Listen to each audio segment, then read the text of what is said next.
The life of a medieval potter began with dirt. Not just any dirt, but a very specific kind. Clay was the soul of their craft, and finding it was the first most important job.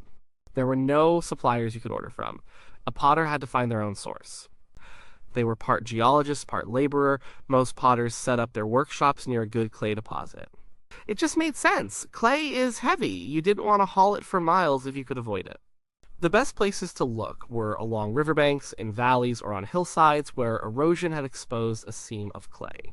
A potter learned to read the land. They looked for certain types of soil, for places where the ground felt slick and greasy after a rain. Sometimes a village or town became a pottery center simply because a huge, high-quality clay bed was discovered nearby. When a potter found a promising spot, they would dig a test pit. They'd pull up a lump of the earth, wet it, and work it in their hands. Thus, they were checking for elasticity. That's the clay's ability to be shaped and hold that shape without cracking or falling apart. Too much sand, and it would be gritty and weak. Too much silt, and it wouldn't hold together. They were looking for that smooth, buttery feel. A good potter could tell the quality of clay by touch and smell alone. They might even taste it. A small, gritty taste meant too much sand. Once a good source was confirmed, the real work began. This wasn't a delicate process. It was hard, physical labor with shovels and picks. The potter or their apprentices would dig out large quantities of raw clay. They had to dig below the topsoil, getting to the pure layer beneath. They would load the clay onto carts, often pulled by an ox or a horse, and haul it back to the workshop. But you couldn't just take this raw clay and start making pots. It was full of impurities. There were rocks, pebbles, roots, and all sorts of organic matter mixed in. Using it as is would be a disaster. A small pebble could catch on the potter's hand while they were shaping a pot, tearing the wall. A bit of root could create a weak spot, or even cause the pot to crack during firing. The clay had to be cleaned. The first step was called weathering. The potter would spread the big lumps of clay out in their yard. They'd leave it there for months, sometimes over a whole winter. The rain, snow, and frost would break down the large clumps. The water would seep in, freeze, expand, and break the clay apart. This process also helped to break down some of the organic material and wash away some impurities. It was nature doing the heavy lifting. After weathering, the clay was brought into a pit or a large wooden trough for slaking. This just means it was mixed with a lot of water. The potter would dump the clay into the water and let it soak. The clay would absorb the water and break down into a thick, muddy slurry. They would stir the slurry with a long wooden paddle, breaking up any remaining lumps. Now came the real cleaning process called levitation. As the slurry sat, the heavier particles started to sink. The rocks, sand, and other grit would settle on the bottom. The finest, purest clay particles would remain suspended in the water. The potter would then carefully drain or scoop this watery clay off the top and move it to a different pit or trough. They might do this several times to get the clay as clean as possible. It was a slow, messy job. The result of this was a large amount of clay slip, which is just very wet, liquid clay. This was then poured into shallow, wide troughs called drying beds. These beds were often lined with plaster or wood to help absorb the moisture. The potter would leave the clay there to let the excess water evaporate. They had to watch it carefully. They wanted it to dry out until it reached a workable consistency, like soft dough. Not too wet, not too dry. Once the clay reached this stage, it still wasn't ready. The final step was wedging. This is basically kneading the clay, like a baker kneads bread dough. The potter would take a large lump of clay and throw it down on a solid wooden table. They would press down on it, cut it in half with a wire, and slam one half on top of the other. They repeated this process over and over. Wedging did two very important things. First, it forced out any air bubbles trapped in the clay. An air bubble in the wall of a pot would expand when heated in the kiln. This expansion could cause the pot to explode, destroying not only that pot, but also any others near it. A single air bubble could ruin a week's worth of work. Second, wedging made the clay consistent. It mixed all the particles together evenly, ensuring the whole lump had the same moisture level and texture. This made it much easier to shape on the wheel. Only after all these steps of the digging, hauling, weathering, slaking, levigating, drying, and wedging was the clay finally ready. It was a huge amount of work. It could take weeks or months. For a medieval potter, more than half of their time might have been spent just preparing their material. The beautiful finished pot you might see in a museum began its life as a pile of raw, dirty earth transformed by water, weather, and a lot of hard, patient labor. With a pile of perfectly prepared clay, the potter could finally begin to create. The heart of the medieval potter's workshop was the wheel. It wasn't an electric wheel like today. It was a human-powered machine. The most common type was the kick wheel. Imagine a heavy wooden or stone flywheel at the bottom, near the floor. A vertical axle connected this large wheel to a smaller, flat wheel head at the top, about waist high. The potter would sit on a stool or a bench and kick the bottom flywheel to get it spinning. The weight of the big wheel created momentum, which kept the top wheel head spinning steadily. It was a rhythmic process. Kick, kick, kick to get it up to speed, and then a gentle, steady kick every so often to maintain the pace. The potter had to control the speed with their feet while working the clay with their hands. But it took incredible coordination. The first step on the wheel was centering the clay. The potter would take a lump of wedged clay and slam it down as close to the middle of the wheel head as possible. Then, as the wheel spun, they would wet their hands and begin to push and squeeze the clay. The spinning force, the centrifugal force, wanted to throw the clay outward. The potter's job was to use steady pressure to force the clay into a perfectly symmetrical cone or dome right in the center. If the clay was off-center, it would wobble uncontrollably, and it would be impossible to make an even pot. Centering is a skill that takes a lot of practice to master. It's all about feeling the clay and applying pressure in just the right way. Once the clay was centered, the next step was to open it up. The potter would press their thumb or fingers down into the center of the spinning mound, creating a hole. They would then slowly pull their fingers outward, widening the hole to form the base of the pot. They had to be careful to leave enough clay at the bottom to form a solid base. Then came the magic pulling up the walls. With one hand inside the pot and the other on the outside, the potter would apply gentle, even pressure. They would start at the bottom and slowly move their hands upward. The spinning motion and the pressure from their hands would force the clay to rise, thinning the walls and creating the vessel's shape. They would repeat this motion several times, each pull, making the walls a little taller and thinner. This is where the potter's skill really showed. They were shaping the pot as they pulled. By changing the pressure and position of their hands, they could make the walls curve outward to form the belly of a jug, or inward to form the neck. They could create a wide-mouthed bowl or a narrow-necked bottle. All this was done purely by feel, with the wheel spinning constantly. Their hands were always wet, using water or a thin clay slurry to keep them from sticking to the clay. Not all medieval pottery was made on a wheel. The wheel was great for making round, symmetrical pots quickly. But for very large storage vessels or for simpler, more rustic pots, potters used older methods. One of the most common was coiling. In coiling, the potter would roll out long, snake-like ropes of clay. They would start with a flat circular base, then they would take one of the coils and place it along the edge of the base. They would continue to add coils, one on top of the other, building up the walls of the pot in a spiral. As they added each coil, they would use their fingers or a simple wooden tool to smooth the inside and outside, pinching the coils together so they fused into a solid wall. This method was slower than using a wheel, but it allowed the potter to make very large or irregularly shaped pots. Another simple method was pinching. For a small bowl or cup, a potter could just take a ball of clay, press their thumb into the center, and then slowly pinch the walls between their thumb and fingers, rotating the pot in their hand as they worked. This was a basic technique, likely used for simple, everyday household items. Once the main body of the pot was formed, either on the wheel or by hand, other parts could be added. If a jug needed a handle, the potter would roll out a thick coil of clay. They would let it dry slightly until it was firm, but still flexible. Then, they would score the places on the jug where the handle would attach, scratching a crosshatch pattern with a small tool. They do the same to the ends of the handle. They would paint a bit of slip sit, that very wet, liquid clay, onto the scored areas. The slip acted like glue. Then they would press the handle firmly onto the jug, smoothing the joints to make a strong connection. Spouts and feet were added in the same way. The final step in shaping was finishing. After a pot came off the wheel, it was set aside to dry for a few hours until it reached the leather-hard stage. It was no longer soft and squishy, but firm enough to be handled without deforming. At this point, the potter would often turn it upside down on the wheel and trim the base. Using a sharp tool, they would trim away excess clay from the bottom, creating a neat foot ring. This gave the pot a more finished look and helped it sit flat. Any rough spots on the body of the pot could also be smoothed out at this stage using a damp piece of leather or a smooth stone. The pot was now fully formed, ready for decoration and drying. A plain, undecorated pot was useful. But a decorated pot was more interesting and often more valuable. Medieval potters had a range of simple but effective techniques to add patterns and color to their work.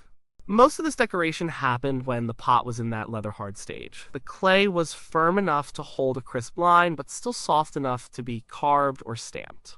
One of the simplest methods was incising. The potter would use a sharp tool, maybe a pointed stick, a small knife, or a bone to scratch lines and patterns into the surface of the clay.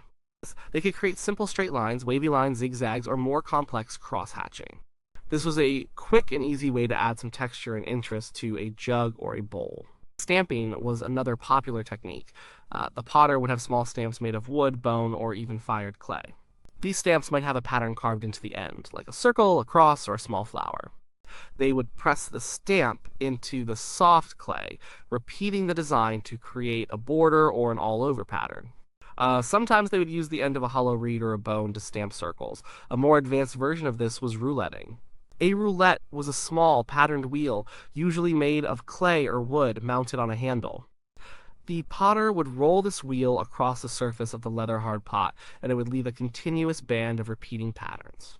This was a fast way to create a very regular, decorative border around the shoulder of a jug or the rim of a platter. Color was added using slip. As we know, slip is just very thin, watery clay. Potters would make slip from different colored clays. A white firing clay could make a white slip, and a clay with a high iron content would make a red or brown slip. They could then use this colored slip to decorate a pot made from a different colored clay. One way to use slip was to simply dip the entire pot in it, giving it a new surface color. A more decorative technique was slip trailing. The potter would fill a small clay cup or a hollow horn with thin slip. This device would have a small nozzle, like a quill. By tipping the container and moving it over the pot, the potter could draw fine lines of slip, creating patterns, words, or even simple pictures of animals and people. It required a very steady hand. Another clever technique using slip was graffito. For this, the potter would first cover a pot, say, one made of red clay with a layer of white slip. They would let the slip dry a little, then using a sharp tool they would scratch a design through the white slip layer. This would reveal the darker red clay underneath, creating a striking two-color design. But the most significant development in medieval pottery decoration was glazing.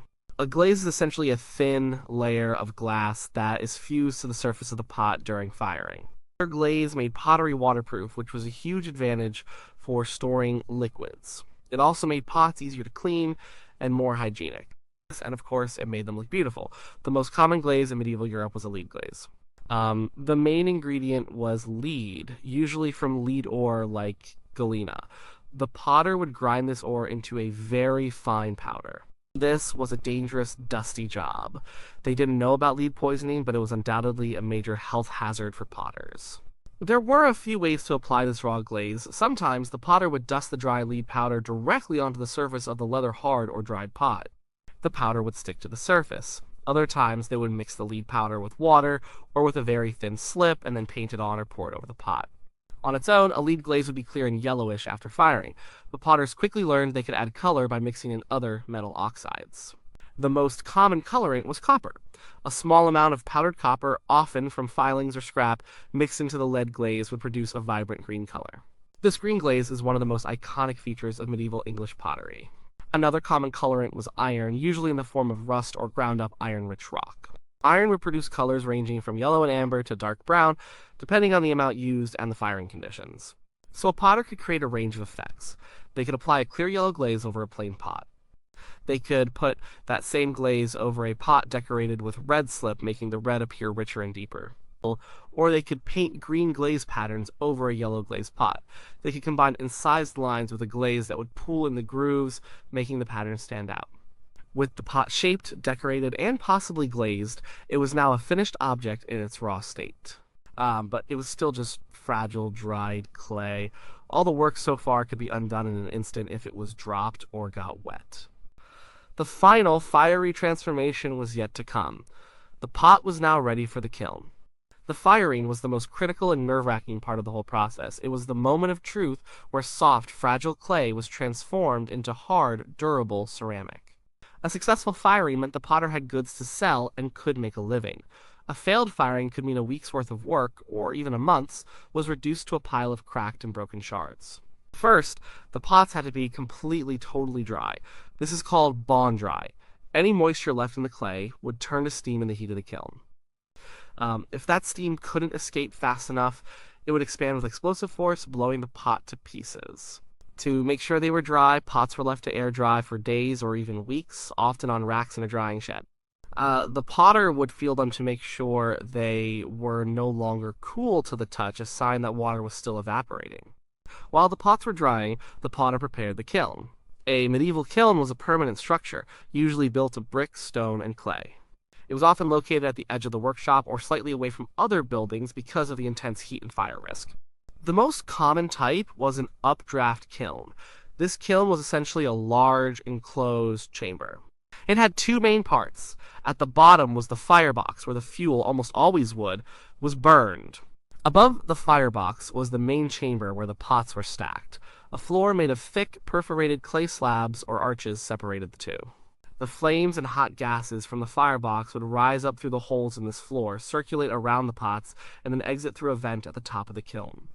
Loading the kiln was a careful, deliberate process. It was like solving a three-dimensional puzzle. The potter had to stack the pots in a way that allowed the heat to circulate evenly so every pot would get fired to the right temperature. They also had to fit as many pots as possible into the kiln to make the firing efficient. You didn't want to burn a huge amount of wood for just a few pots. Glazed pots couldn't touch each other. If they did, the melting glaze would fuse them together into a solid, useless lump. To prevent this, potters used kiln furniture. These were small supports made of fired clay. There were stilts, which were little three-pointed stands that a pot could rest on. There were props and small shelves to create layers within the kiln. For very fine or heavily glazed pieces, the potter might place them inside a lidded clay box called a sagger. The sagger would protect the pot from open flames, ash, and smoke, resulting in a cleaner finish. Unglazed pots, like cooking pots, could often be stacked directly on top of each other, rim to rim. Once the kiln was fully loaded, the entrance was sealed up with bricks and clay, leaving only a small opening to watch the fire and the pots. Then the firing began. It started with a small, slow fire. This was the smoking or water smoking phase. The goal was to gently heat the kiln and drive off the last traces of chemical water in the clay. If the temperature rose too quickly at this stage, the pots would crack. This slow preheating could last for many hours. Then the potter started to build the fire, adding more and more wood to the firebox. The temperature inside the kiln would climb steadily. This was a long, hot, and demanding job. The potter or their assistants had to constantly stoke the fire, adding wood to keep the temperature rising at a controlled rate. The whole firing could take 24 hours or even longer. They worked through the night feeding the hungry fire. Medieval potters had no thermometers. They judged the temperature by experience and by looking at the color of the heat inside the kiln. They would peer through a small spy hole. A dull red glow meant the kiln was just getting hot.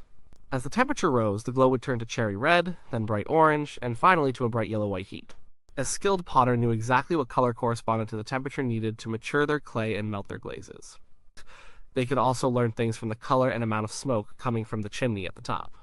The atmosphere inside the kiln was also important.